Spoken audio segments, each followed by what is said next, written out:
سپہر کے 3 بجے ہیں۔ السلام علیکم، یہ ریڈیو پاکستان ہے۔ ترنم حامد سے خبریں سنیے۔ اہم خبروں کا خلاصہ۔ وزیر اعظم اور بری فوج کے سربراہ نے آج اسلام آباد میں ایک ملاقات کے دوران ملک کی مجموعی سیکیورٹی صورتحال پر تبادلہ خیال کیا۔ سبکدوش ہونے والے سینیٹرز نے ملک کو معاشی بحران سے نکالنے کے لیے مشترکہ کوششیں کرنے اور جمہوری اصولوں اور روایات کو مزید مستحکم کرنے پر زور دیا ہے۔ پنجاب کی وزیر اعلیٰ نے کہا ہے کہ صوبے کے 3 کروڑ سے زائد مستحق افراد رمضان نگہبان پیکج سے مستفید ہوں گے۔ خیبر پختونخوا کے گورنر نے صوبائی کابینہ کے ارکان کی سمری کی منظوری دے دی ہے۔ آج سرائیکی یوم ثقافت منایا جا رہا ہے، جس کا مقصد خطے میں سرائیکی ثقافت کو فروغ دینا ہے۔ اور ہندوؤں کے مہا شیوراتری میلے کی تقریبات میں شرکت کے لیے بھارت سے تقریباً 200 ہندو یاتریوں کا ایک وفد آج واہگہ سرحد کے راستے پاکستان پہنچا۔ اور اب خبریں تفصیل کے ساتھ۔ بری فوج کے سربراہ جنرل سید عاصم منیر نے آج اسلام آباد میں وزیر اعظم شہباز شریف سے ملاقات کی۔ انہوں نے وزارت عظمیٰ کا منصب سنبھالنے پر شہباز شریف کو مبارکباد دی اور ان کے لیے نیک تمناؤں کا اظہار کیا۔ ملاقات کے دوران پاک فوج کے پیشہ ورانہ امور اور ملک کی مجموعی سیکیورٹی صورتحال پر بھی تبادلہ خیال کیا گیا۔ وزیر اعظم محمد شہباز شریف نے آج پشاور میں خیبر پختونخوا کے گورنر حاجی غلام علی سے ملاقات کی۔ انہوں نے صوبے کے معاشی امور سمیت مجموعی صورتحال پر تبادلہ خیال کیا۔ اس سے پہلے وزیر اعظم شہباز شریف پشاور پہنچے۔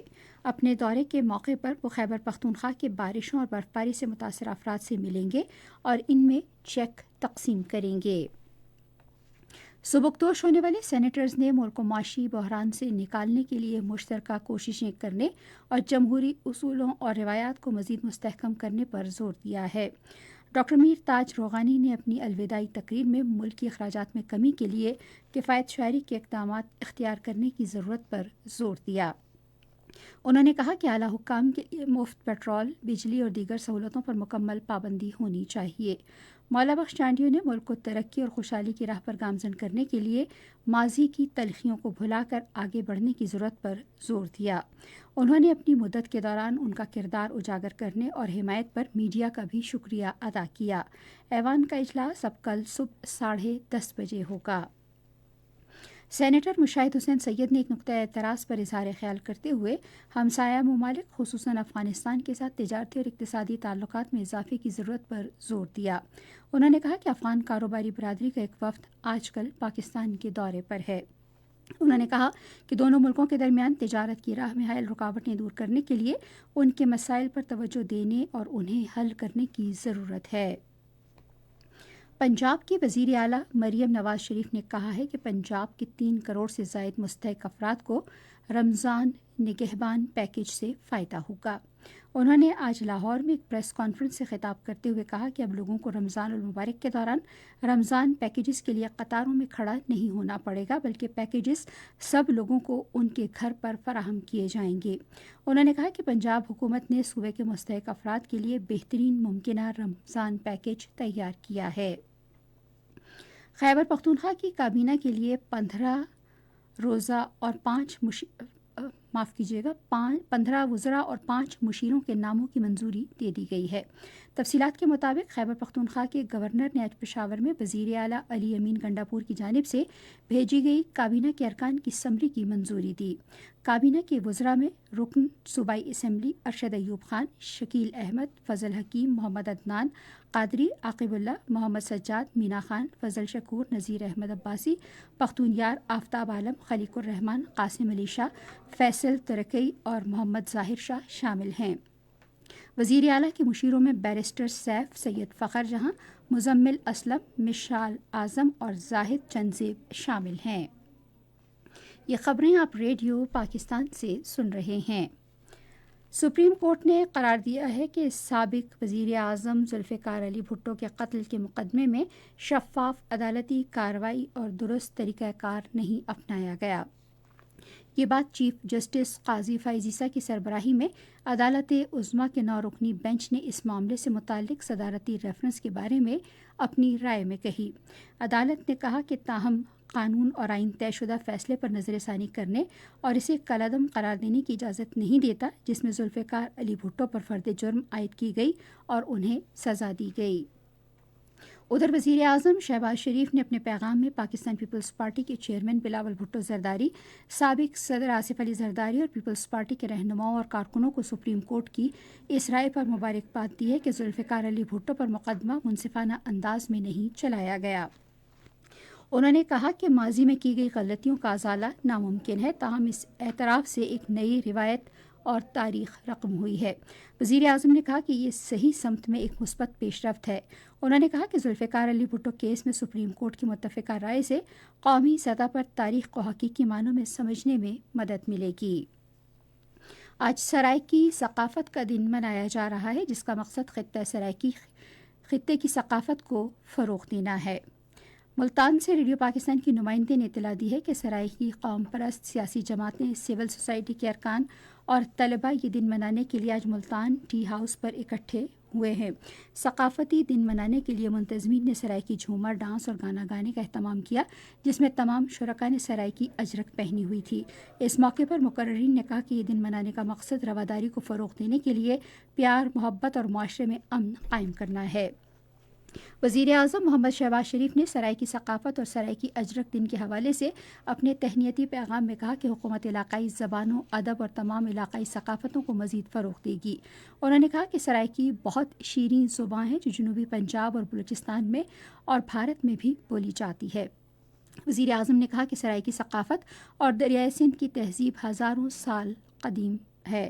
وزیر اعظم نے کہا کہ حضرت بہاؤالدین ذکریہ، حضرت شاہ رکن عالم، خواجہ غلام فرید، محمد سلمان تونسوی، سخی سرور شاہ شمس تبریز اور دوسرے عظیم صوفی بزرگ نے اس زبان کو مزید تقویت دی۔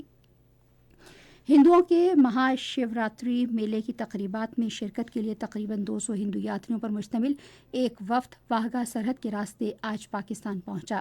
متروکہ وقف املاک بورڈ کے ترجمان نے کہا کہ زائرین کے لیے رہائش، ٹرانسپورٹ اور سیکیورٹی سمیت تمام انتظامات مکمل کر لیے گئے ہیں۔ انہوں نے کہا کہ یاتری کل ضلع چکوال میں کٹاس راج مندر روانہ ہوں گے، جہاں وہ مہا شیوراتری کی بڑی تقریب میں شرکت کریں گے، جس کے بعد وہ اتوار کو واپس لاہور جائیں گے۔ انہوں نے کہا کہ یاتری کرشنا مندر، شاہی قلعہ اور لاہور کے دوسرے تاریخی مقامات کا بھی دورہ کریں گے۔ پاکستان نے غزہ اور مغربی کنارے میں فلسطینیوں کے خلاف اسرائیل کے جنگی جرائم کی تحقیقات اور اس کے کڑے احتساب کی ضرورت پر زور دیا ہے۔ ان خیالات کا اظہار اقوام متحدہ میں پاکستان کے مستقل نمائندے بلال احمد نے جنیوا میں انسانی حقوق کونسل اور تخفیف اسلحہ کانفرنس میں اظہار خیال کرتے ہوئے کیا۔ انہوں نے کہا کہ وقت آ گیا ہے کہ فلسطینی عوام کے خلاف کیے گئے جنگی جرائم سمیت عالمی انسانی حقوق کے قانون اور عالمی انسانی قوانین کی خلاف ورزیوں کی تحقیقات کی جائیں۔ کل جماعتی حریت کانفرنس نے اقوام متحدہ کی طرف سے جموں کشمیر کے تسلیم شدہ متنازع علاقے میں بھارتی وزیر اعظم نریندر مودی کے دورے کے خلاف کل مکمل ہڑتال کی اپیل کی ہے۔ ہڑتال کا مقصد تنازع کشمیر کے حل کا مطالبہ کرنا اور مقبوضہ وادی میں سیاسی حقوق کی پامالی اور بھارتی فوج کی جاری مظالم کے خلاف احتجاج ریکارڈ کرانا ہے۔ محمد یوسف نقاش، فریدہ بہنجی، Jammu Kashmir Democratic Freedom Party, Jammu Kashmir National Front اور Jammu Kashmir United Political Forum سمیت کل جماعتی حریت کانفرنس کے رہنماؤں اور تنظیموں نے بھارتی وزیر اعظم کی کشمیر آمد کے خلاف احتجاجی ہڑتال کی مکمل حمایت کی ہے۔ ریڈیو پاکستان آج شام 4:05 پر اپنے قومی پروگرام میں معروف گلوکارہ مالا کی برسی کے موقع پر ایک فیچر پروگرام نشر کرے گا۔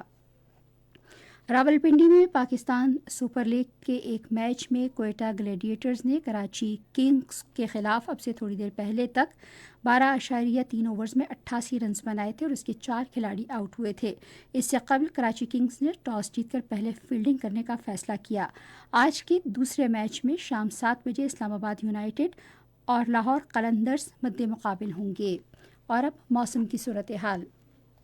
محکمہ موسمیات کی پیشگوئی کے مطابق آئندہ 12 گھنٹے کے دوران ملک کے بیشتر علاقوں میں موسم سرد اور خشک، جبکہ شمالی علاقوں میں شدید سرد رہے گا. تاہم شمال اور جنوب مغربی بلوچستان، خیبر پختونخوا، بالائی پنجاب، گلگت بلتستان، کشمیر اور ملحقہ پہاڑی علاقوں میں چند مقامات پر گرج چمک کے ساتھ بارش اور پہاڑوں پر برف باری کا امکان ہے. آج ریکارڈ کیا گیا مختلف شہروں کا درجہ حرارت: Islamabad 20 degree centigrade, Lahore 21، Karachi 27، Peshawar 21، Quetta 5، Gilgit اور مریخ 11، مظفر آباد 17، سری نگر 9، جموں 18 اور Leh -2 degree centigrade record کیا گیا.